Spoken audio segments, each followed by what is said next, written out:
안녕하세요. 다독다감입니다. 오늘은 여러분들의 어깨를 짓누르는 삶의 무게를 조금 가볍게 해드리기 위해서 이 시간을 준비했습니다.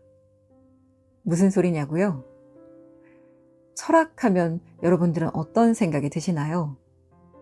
어려운 이야기, 학자들이나 하는 고리타분한 이야기, 어쩌면 그런 생각을 하실 수도 있는데요. 아닙니다. 철학을 통해서 우리는 우리 인생의 해답을 얻을 수 있습니다. 오늘 제가 준비한 책은 독일의 철학자이자 명상 강사인 울리 호프만의 인생이 가벼워지는 50가지 철학이라는 책입니다. 이 책의 머릿말에는 이런 말이 있습니다. 철학은 무슨 일이 일어나도 언제나 출동할 준비가 되어 있는 가장 유용한 인생의 비상약입니다.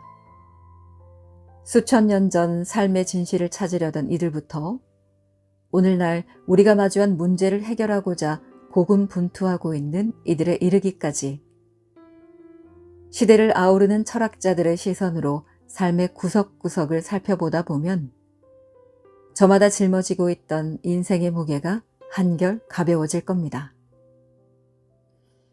이 책은 인간관계로 힘들어하는 사람, 여러 선택지를 두고 갈등하는 사람, 원하는 목표 앞에서 망설이는 사람, 옳은 길이 무엇인지 고민하는 분들에게 실질적인 도움을 주는 책입니다. 혹시 지금 여러분들의 몸과 마음을 괴롭히는 걱정과 소음이 있다면 그것들을 잠시 내려놓고 이 시간에 집중해 보시기 바랍니다. 다독다감, 지혜 속으로 들어가 보시죠. 우리는 왜 그토록 삶의 의미를 찾으려고 애쓰는 걸까요? 철학자들의 이야기를 따라가다 보면 결론은 결국 하나로 모입니다. 그것은 우리가 간절히 행복을 바라기 때문입니다. 고대 그리스의 철학자 에피쿠로스는 인생의 목적은 행복이다 라고 단언했습니다. 그가 말한 행복은 결코 방탕한 즐거움이 아닙니다. 육체의 고통이 없고 마음의 동요가 없는 상태, 즉 극도의 평정심 속에서 피어나는 영혼의 안녕을 뜻하죠. 우리는 흔히 더 많은 것을 소유하고 더 높은 자리에 오르는 것이 행복이라고 믿지만 에피쿠로스는 오히려 불필요한 욕망을 덜어내고 내면의 고요를 지키는 것이 진정한 행복의 시작이라고 속삭입니다. 여기에 언어 철학자 루트비히 비트겐슈타인은 아주 깊이 있는 통찰을 더합니다. 행복한 사람의 세계와 불행한 사람의 세계는 다르다. 두 사람이 똑같은 공간에서 똑같은 사건을 겪더라도 각자가 보고 듣고 느끼는 주관적인 경험과 생각에 따라 그들이 마주하는 세계는 완전히 다른 세상이 된다는 뜻입니다. 우리가 특별한 의미를 부여하는 사건이나 과제가 꼭 행복을 보장하지 않으며 모두가 같은 세계에서 살고 있는 것 같지만 저마다 경험에 따라 전혀 다른 세계를 가질 수 있습니다. 결국 외부의 환경이 나를 불행하게 만드는 것이 아니라 그 환경을 바라보는 나의 마음에 행복과 불행이 달렸다는 사실을 깨달아야 합니다. 불행한 이는 사소한 불편에서도 지옥을 보지만 행복한 이는 거친 환경 속에서도 내면의 맑은 하늘을 잃지 않는 법입니다. 미국의 위대한 철학자이자 심리학자인 윌리엄 제임스는 우리에게 거대한 희망의 외침을 건넵니다. 삶을 두려워 말라. 살만한 가치가 있음을 믿어라. 믿음은 그것이 현실이 되도록 도울 것이다. 인생을 살아가며 누구나 실패를 겪고 불운을 마주합니다. 그 어떤 위대한 철학도 내 삶에서 시련 자체를 완전히 없애줄 수는 없습니다. 그렇다면 이미 벌어진 실패와 다가올 두려움에 매달려 소중한 시간을 허비하는 것보다 스스로 삶이 살만한 가치가 있다고 믿어버리는 편이 훨씬 더 현명하고 실용적인 선택입니다. 우리가 삶을 낙관하고 희망을 품을 때 그 믿음은 실제로 우리의 무의식을 깨우고 현실을 변화시키는 위대한 마중물이 됩니다. 절망의 구렁텅이에서 한 걸음 나아갈 수 있는 힘은 상황이 좋아져서가 아니라 상황이 좋아질 것이라는 내 안의 단단한 믿음에서부터 솟아나기 때문입니다. 로마 제국의 황제이자 스토아 철학자였던 마르쿠스 아우렐리우스는 명상록을 통해 다음과 같이 전합니다. 어떤 생각을 하느냐에 따라 삶의 행복이 결정된다. 우리는 종종 우리를 괴롭히는 적들이 외부에 있다고 생각합니다. 나를 힘들게 하는 직장 상사, 꼬여버린 경제적 상황, 내 마음을 몰라주는 가족들처럼 말이죠. 하지만 우리가 세상을 살아가면서 가장 상대하기 어려운 진짜 적은 밖에 있지 않습니다. 바로 내 안에서 쉼없이 조잘거리는 나의 생각과 내면의 목소리입니다. 이 생각이라는 도구는 언제 돌변할지 모르며 몸이 조금만 지치면 순식간에 어둡고 부정적인 수렁으로 나를 이끌고 가버립니다. 그러므로 우리는 내 삶의 행복감을 높여주는 건강하고 밝은 생각들을 의식적으로 선택하는 내면의 제어 장치를 마련해야 합니다. 외부의 충격은 어쩔 수 없더라도 그것을 내 안에서 어떻게 소화하고 해석할지는 온전히 나의 몫이기 때문입니다. 노예 출신의 위대한 철학자 에픽테토스는 역시 말했습니다. 먼저 무엇이 되고자 하는지 자신에게 말하라. 그리고 해야 할 일을 하라. 이 문장은 척박한 환경 속에서도 인간이 어떻게 존엄을 지킬 수 있는지를 보여줍니다. 환경의 노예로 살아갈 것인가, 아니면 내 영혼의 주인으로 살아갈 것인가를 결정하는 것은 결국 나 자신입니다. 내가 진정으로 어떤 존재가 되고 싶은지, 어떤 삶을 살고 싶은지 스스로에게 명확히 지향점을 제시할 때 비로소 눈앞의 힘든 과정을 견뎌내고 구체적인 행동으로 옮길 수 있는 단단한 내면의 의지가 싹트기 시작합니다. 타인의 평가나 주변의 소음에 흔들리지 않고 내가 세운 내면의 법도를 따라 묵묵히 걸어가는 태도야말로 일상의 무게를 덜어내는 강력한 무기입니다. 나아가 고대 그리스의 철학자 헤라클레이토스는 만물은 흐른다는 유명한 선언을 남겼습니다. 우리는 종종 영원히 끝나지 않을 것 같은 고통 속에서 절망합니다. 하지만 우리가 겪는 극심한 고통과 슬픔도 시간이 흐르면 흐르는 강물처럼 결국 다 지나가기 마련입니다. 밤이 깊을수록 새벽이 가까워지듯 삶의 모든 계절은 끊임없이 순환합니다. 하지만 이 명제는 우리가 그토록 붙잡고 싶어하는 유쾌하고 행복한 순간 역시 영원하지 않으며 순식간에 지나가 버린다는 상실의 진리도 함께 담고 있습니다. 그렇기에 헤라클레이토스가 우리에게 전하고자 하는 진짜 지혜는 바로 영원한 것은 없다는 사실에 대한 초연함입니다.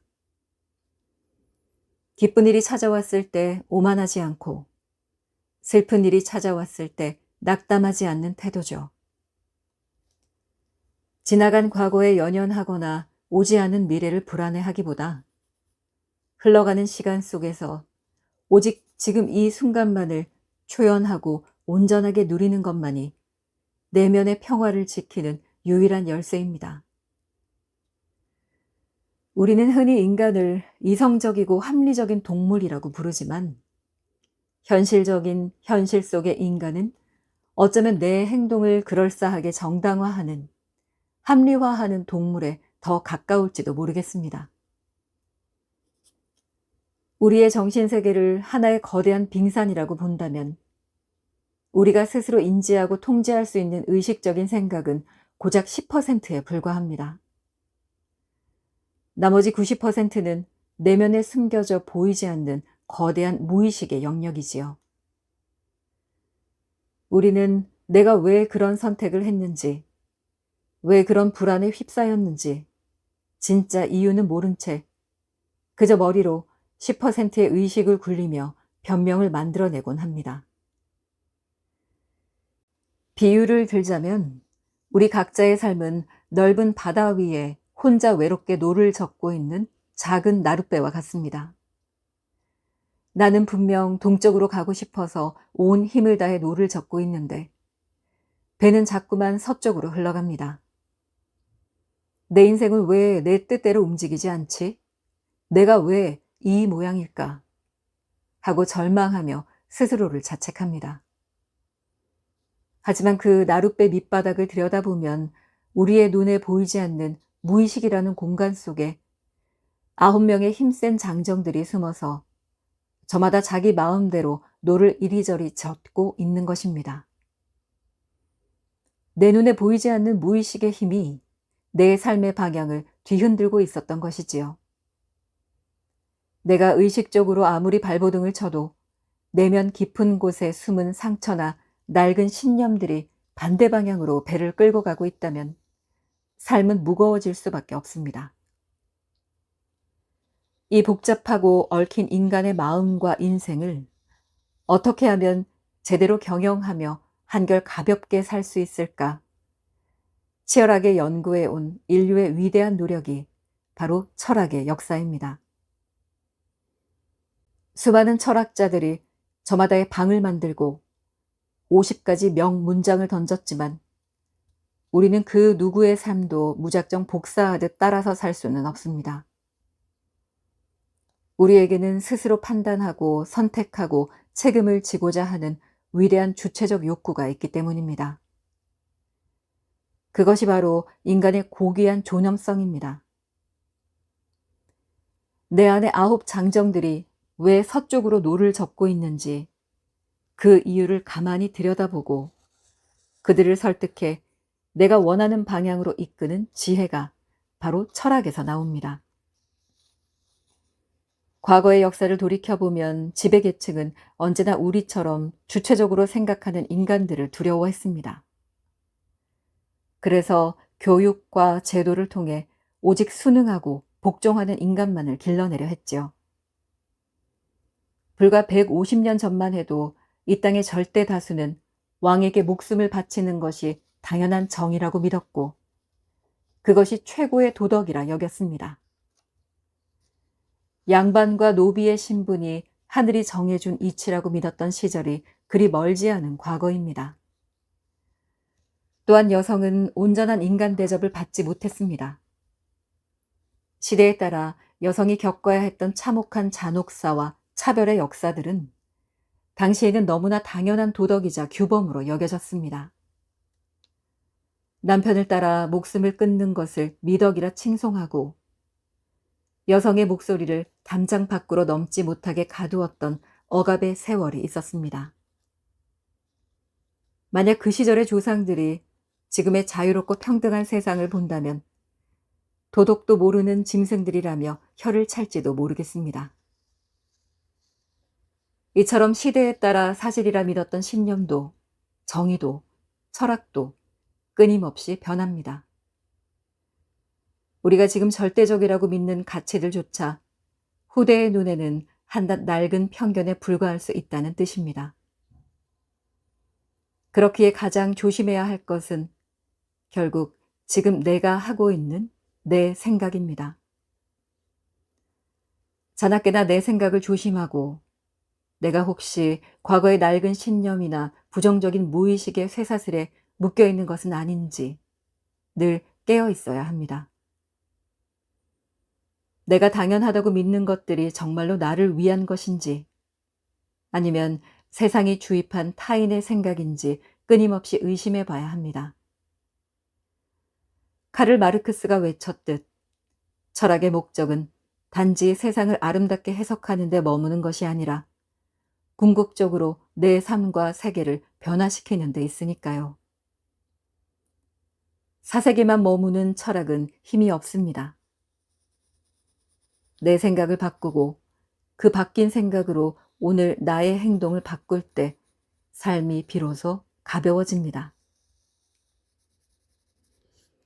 100만 년 전 우리 인류가 처음으로 불을 발견하고 문명의 새벽을 열었던 것처럼 먼 미래의 후손들이 21세기를 돌아보았을 때, 아, 그때의 인류가 비로소 물질의 노예에서 벗어나 진정한 정신적인 존재로 깨어나기 시작했구나 하고 평가해 줄 수 있기를 마음 깊이 희망합니다. 끊임없는 경쟁과 불안 속에서 허덕이던 인류가 마침내 내면의 소리에 귀를 기울이고 스스로 삶의 무게를 덜어내는 지혜를 체득한 시대로 기억되기를 바랍니다. 비록 그 가능성이 희박해 보일지라도 우리는 오늘 하루를 그런 거룩한 희망으로 살아내야 합니다. 내 삶의 작은 변화가 모여 결국 인류 전체의 정신적 진보를 이룰 것이기 때문입니다. 넘치는 정보와 타인의 의견 속에서 어떻게 자신만의 길을 찾을 수 있을까요? 세상은 온통 이렇게 살아야 한다, 저것이 정답이다 라며 외치지만 정작 그 속에서 나 자신의 빛은 점점 희미해져 갑니다. 이 책의 2부에서는 외부의 소음을 차단하고 나라는 존재를 뚜렷하게 세우는 철학의 방향을 제시합니다. 우리는 세상을 살아가며 때로 아주 사소한 일에 집착하다가 인생의 큰 흐름을 놓치곤 합니다. 누군가 무심코 던진 눈빛 하나, 인터넷에 올라온 악성 댓글 하나에 온 마음을 빼앗겨 밤을 새우곤 하지요. 고대 그리스의 패러독스 사상가 에우블리데스는 모래 하늘은 모래더미가 아니다라는 궤변 같은 명제를 던졌습니다. 모래 하늘은 분명 모래더미가 아닙니다. 그렇다면 두 알은 어떨까요? 세 알은요? 어디서부터 모래알이 모래더미가 되는지를 결정할 객관적인 기준이란 존재하지 않는다는 겁니다. 우리의 삶도 이처럼 모호한 경계들로 가득 차 있습니다. 성공과 실패의 경계, 행복과 불행의 경계는 칼로 자르듯 명확하지 않습니다. 모호한 삶을 살아갈 때 우리를 나아가게 하는 결정적인 힘은 타인의 시선이나 세상의 기준이 아닌 오직 자기 자신으로부터 비롯된다는 사실을 이 명제는 당부하고 있습니다. 세상이 정한 기준에 나를 맞추려 하지 말고 내가 어디에 서 있는지 스스로 정의할 때 삶은 선명해집니다. 더불어 플루타르코스는 나는 누구인가? 나는 얼마나 많은가? 라는 도발적인 질문을 던지며 우리의 고정관념을 뒤흔듭니다. 단 하나의 고정된 박제와 같은 존재가 아닙니다. 우리는 흔히 나는 성격이 이렇다, 나는 이러한 사람이다 라며 스스로를 하나의 틀에 가두어 버립니다. 하지만 인간은 단 하나의 고정된 박제와 같은 존재가 아닙니다. 내 안에는 다정한 나도 있고 냉정한 나도 있으며 겁 많은 나도 있고 용감한 나도 존재합니다. 수많은 자아와 가능성이 내면에서 함께 숨쉬고 있지요. 플루타르코스의 이 문장은 내 정체성에 관한 깊은 질문을 던지며 편견에 자신을 가두지 않고 유연하게 변화를 받아들일 수 있도록 안내합니다. 상황에 따라 내 안에 다른 모습을 꺼냈을 수 있는 유연함을 가질 때 우리는 훨씬 더 풍요로운 삶을 살 수 있습니다. 내가 틀릴 수도 있다. 고로 나는 언제든 변화할 수 있다는 버트런드 러셀의 전제 역시 나를 선명하게 만드는 위대한 지혜입니다. 내가 가진 생각만이 절대적인 진리라고 고집할 때 마음은 딱딱하게 굳어버리고 주변 사람들과의 갈등은 깊어집니다. 자기를 비판하고 끊임없이 수정해 나갈 수 있는 개방적인 태도야말로 영혼을 젊게 유지하는 비결입니다. 내 오류를 인정하는 것은 부끄러운 일이 아니라 더 나은 존재로 나아가는 유일한 길입니다. 여기에 14세기의 철학자 윌리엄 오컴은 가장 단순한 해결책이 정답이다 라는 오컴의 면도날 법칙을 제시합니다. 어떤 사안에 대해 복잡하게 꼬아놓은 가설들은 면도날로 가감히 잘라내라는 뜻입니다. 우리의 일상도 마찬가지입니다. 불행을 겪거나 아픈 일이 생길 때 우리는 꼬리에 꼬리를 무는 생각의 늪에 빠지기 쉽습니다. 왜 하필 나에게만 이런 일이 생길까? 우주가 나를 미워하는 걸까? 내가 전생에 무슨 죄를 지었길래 이럴까? 이렇게 쓸데없이 생각을 비꼬지 마십시오. 나를 괴롭히는 시련에 대단하고 거대한 배후란 존재하지 않습니다. 삶이란 본래 비도 내리고 바람도 부는 법입니다. 문제를 최대한 단순하게 바라볼 때 우리는 비로소 불필요한 피해의식과 억측의 감옥에서 벗어나 삶을 담담하게 이어나갈 에너지를 얻게 됩니다. 생각을 깎아내고 본질만 남기는 면도날이 필요합니다. 한나 아렌트는 우리에게 탄생성이라는 눈부신 키워드를 선물합니다. 우리는 과거의 기억과 상처에 발목이 잡혀 오늘을 살지 못할 때가 많습니다. 하지만 탄생성은 신체는 물론 새로운 생각과 재능을 발전시키는 인간만의 위대한 능력입니다. 아렌트는 환경과 과거에 얽매이지 않고 나 자신을 언제나 새로운 출발선에 놓는 방법을 가르쳐 줍니다. 아침에 눈을 뜨는 순간 우리는 어제의 실패자가 아니라 오늘이라는 완전히 새로운 도화지를 건네받은 창조자입니다. 과거의 상처가 나의 미래를 재단하도록 내버려 두지 마십시오. 인간은 살아있는 한 매 순간 새로운 시작을 도모할 수 있는 탄생성의 존재이기 때문입니다. 토머스 네이글이 박쥐의 비유를 통해 인간 관점의 한계를 지적했듯 우리는 결코 박쥐의 초음파 세계를 완벽히 이해할 수 없습니다. 인간은 저마다 자기만의 안경을 쓰고 세상을 바라봅니다. 이 한계를 인정할 때 비로소 타인에 대한 관용과 공감의 태도가 시작됩니다. 나와 다른 타인의 관점을 포용하고 동시에 내 안에 무한한 가능성을 신뢰할 때 나의 존재는 비로소 주변과 조화를 이루며 선명하고 단단해집니다. 인생의 의미를 찾아가는 철학. 누구나 살면서 왜 살아야 하는가? 내 삶의 가치는 어디에 있는가? 이와 관련된 존재론적인 물음을 마주하게 됩니다.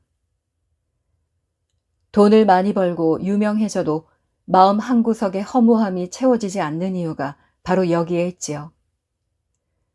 자유로운 생각과 선택이야말로 내 인생의 진정한 의미를 만들어내며 나만의 고유한 메시지를 찾고 삶을 꾸려나가게 돕습니다.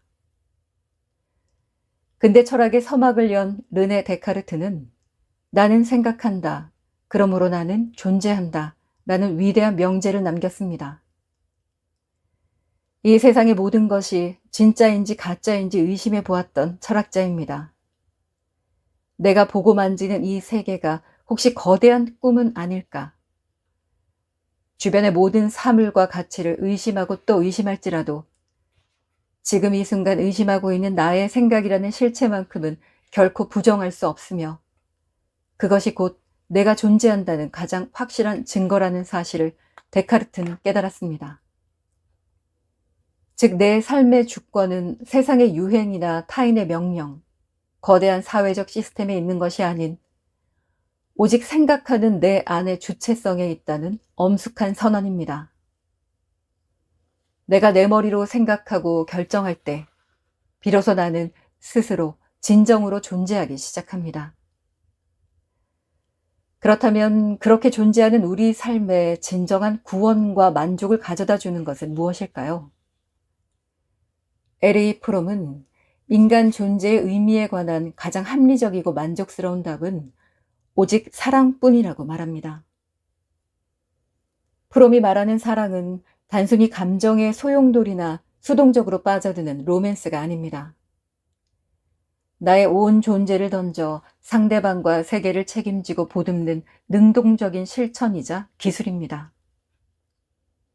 타인을 소유하려는 욕망을 내려놓고 그 자체로 존중하고 성장할 수 있도록 돕는 사랑이야말로 우리를 고독의 감옥에서 구원하고 삶의 의미를 가득 채워주는 유일한 통로입니다. 여기에 실존주의 철학자 장폴 사르트르는 인간은 자유롭도록 선고받았다라는 강렬한 선언으로 우리 어깨에 묵직한 책임을 얹어줍니다. 의자나 책장은 미리 정해진 목적을 가지고 만들어지지만 인간은 아무런 목적 없이 이 세상에 던져졌습니다. 즉, 존재가 본질보다 앞섭니다. 태어남으로써 존재를 먼저 선고받았고 그 이후에 무엇이든 자유롭게 결정할 수 있는 무한한 자유를 부여받았습니다. 내 삶의 의미는 신이나 사회가 미리 정해놓은 것이 아니기에 내가 주체적인 생각과 발견을 통해 스스로 창조해 나가야 합니다. 자유에는 늘 책임이라는 무게가 따르지만 그 책임이야말로 내 인생을 나만의 걸작으로 만들 수 있는 고귀한 기회입니다. 더불어 실존의 고독을 다룬 철학자들의 문장들은 우리의 깊은 밤을 가만히 위로합니다. 쇠렌 키르케코르는 삶은 되돌아보아야 이해할 수 있지만 우리는 앞을 향해 살아가야 한다고 말했습니다. 과거를 돌아보면 왜 그런 시련이 있었는지 비로소 깨닫게 되지만 우리는 다가오지 않은 미지의 미래를 향해 발을 내딛어야 하는 운명입니다. 불안 속에서도 용기를 내어 현재에 충실하게 발을 내딛어야 함을 의미하지요. 마르틴 하이데거는 우리는 자신의 유한성을 의식하며 삶의 결정을 내린다고 전합니다. 죽음이라는 거울을 통해 오늘의 가치를 반추하게 만듭니다. 나에게 주어진 시간이 영원하지 않다는 것을 깨달을 때 우리는 비로소 사소한 낭비를 줄이고 진짜 중요한 것에 집중하게 됩니다. 바르바라 블라이슈는 부모와 자식의 관계에 대해 깊이 생각하게 만들며 자녀가 부모에게 갚을 빚이란 존재하지 않는다는 해방감을 선물합니다. 자식은 부모의 소유물이 아니며 부모가 준 사랑은 대가를 바라는 대출이 아닌 온전한 증여이기 때문입니다. 프리드리히 니체는 사실이 아닌 해석만이 존재한다는 말로 삶의 고통을 나만의 긍정적인 언어로 재해석할 수 있는 풍요로운 자유를 선사합니다. 나에게 일어난 비극을 불운으로 해석할지 아니면 나를 단련할 도약대로 해석할지는 나의 자유입니다. 알베르 까뮈의 말처럼 우리는 산꼭대기로 끝없이 바위를 굴러 올려야 하는 시지포스를 기꺼이 행복한 인간으로 상상해야 합니다. 정상에 이르면 다시 굴러떨어질 바위일지라도 그 바위를 굴려 올리는 매 순간의 투쟁과 성실함 속에 인간의 위대함이 있기 때문입니다. 부조리한 운명 앞에서도 고개를 숙이지 않고 나만의 의미를 단단히 구축해 나갈 때 인생의 참된 가치가 빛납니다. 세상 속의 나로 자리 잡는 철학. 우리의 삶은 나 혼자만의 독백으로 완성되지 않습니다. 우리는 타인과 관계를 맺고 사회라는 틀 안에서 얽혀 살아갑니다. 여러 삶이 모여 비로소 하나의 거대한 세상이 완성되지요. 마지막 4부에서는 여러 삶이 모여 완성되는 세상 속에서 우리가 어떻게 타인과 어우러져 살아가야 하는지, 상처받지 않고 나를 지키며 연대하는 구체적인 방식을 이야기합니다. 철학자 토머스 홉스는 리바이어던을 통해 인간은 인간에게 늑대다 라는 차가운 명제를 남겼습니다. 법과 통제가 없는 자연 상태에서 인간은 자신의 이익을 위해 서로를 파괴하고 약탈하는 이기적인 존재라는 통찰입니다. 오늘날의 거친 경쟁 사회를 보면 홉스의 말이 구구절절 옳아 보이기도 합니다. 하지만 우리는 괌의 앤서니 아피아의 말처럼 서로의 차이 속에서 모두가 연대하고 하나로 이어져야 한다는 사실을 알고 있습니다. 문화와 피부색, 생각이 다를지라도 우리는 지구라는 하나의 배를 탄 공동체이기 때문입니다. 니클라스 루만 속의 사상가들이 전하듯 타인의 선한 의도를 가정하는 위험을 감수하는 신뢰의 용기를 발휘할 때 비로소 사회가 건강하게 작동할 수 있음을 배웁니다. 배신당할까 두려워 모두를 의심하면 결국 나 자신이 고립될 뿐입니다. 인간은 이기적인 본성을 지녔으면서도 동시에 타인의 아픔에 눈물을 흘리고 연결되고자 하는 이타성을 함께 지닌 복합적인 존재입니다. 세상의 거친 면을 보더라도 인간에 대한 신뢰를 거두지 않는 것이 진짜 용기입니다. 나아가 세상 속에서 나를 지키고 정의를 실천하는 지혜들이 이어집니다. 피터 시거는 인간 중심적 사고의 틀을 깨부수며 모든 생명의 고귀함을 역설했습니다. 고통을 느끼는 모든 존재, 동물들의 권리까지도 우리의 도덕적 울타리 안으로 포용해야 한다는 그의 주장은 우리의 시야를 우주만큼 넓혀줍니다.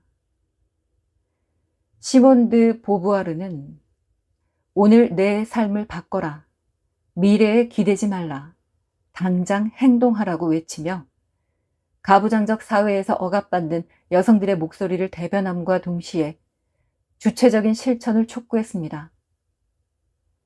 세상이 정해놓은 여성성 혹은 남성성이라는 프레임에 갇히지 말고 오늘 당장 나로서 행동하라는 준엄한 명령입니다.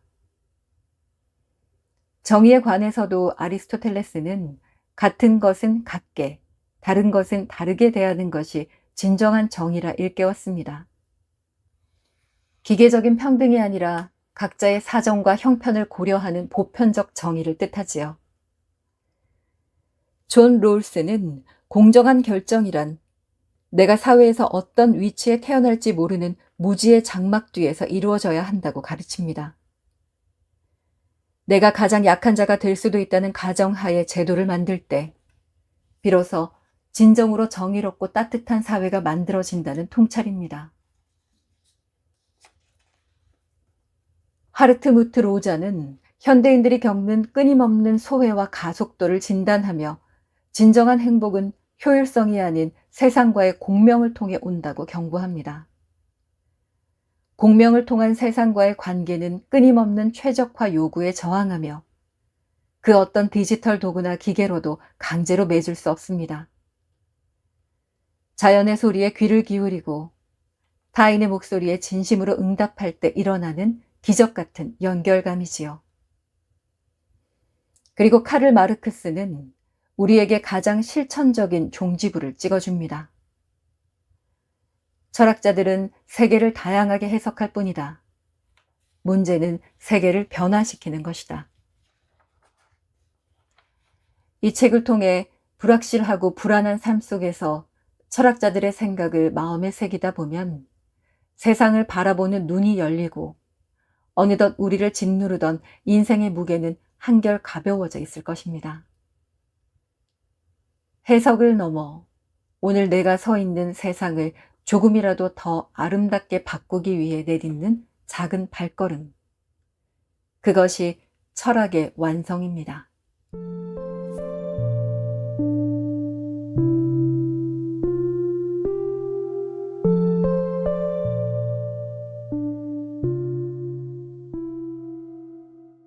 지금까지 인생이 가벼워지는 50가지 철학, 책 속에 담겨있는 지혜를 살짝 들여다봤는데요. 우리가 잠시 음미해 보았듯이 우리의 정신세계는 거대한 빙산과 같아서 우리가 통제할 수 있는 부분은 아주 작습니다. 나룻배 밑바닥에 숨은 9명의 장정들처럼 보이지 않는 무의식이 자꾸만 우리를 원치 않는 방향으로 끌고 가며 삶을 무겁게 만들곤 하지요.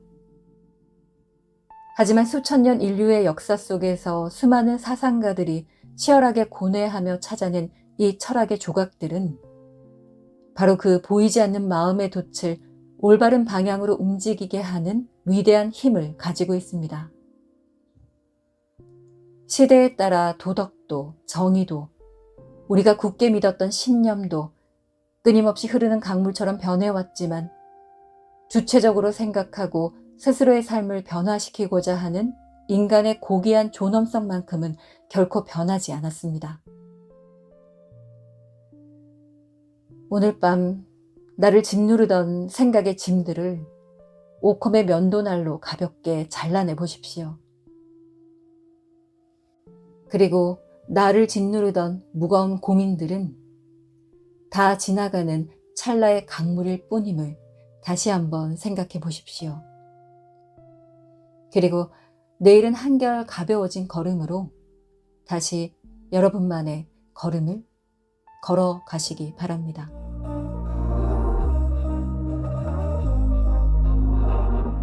We were sparks on quiet streets, two hearts finding where to meet. But life pulled us apart, left me talking to the dark. If I called you tonight, would it feel the same? Or have we both moved on to different names?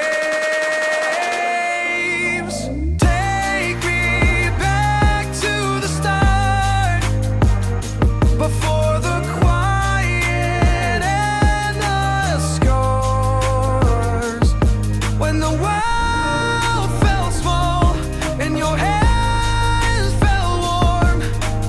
Take me back to the start, if only for a moment. I've been up since 3, scrolling back where we used to be. Half truths in this late night chat, both of us knowing what a line that.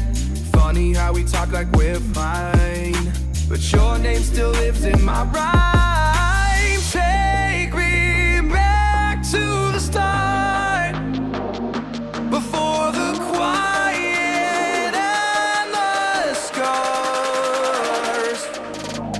Take me back to the start, before the quiet and the scars. When the world felt small and your hands felt warm. Take me back to the start, if only for a moment.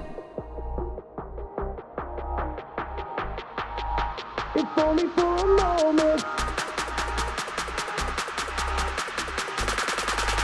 If only for a moment.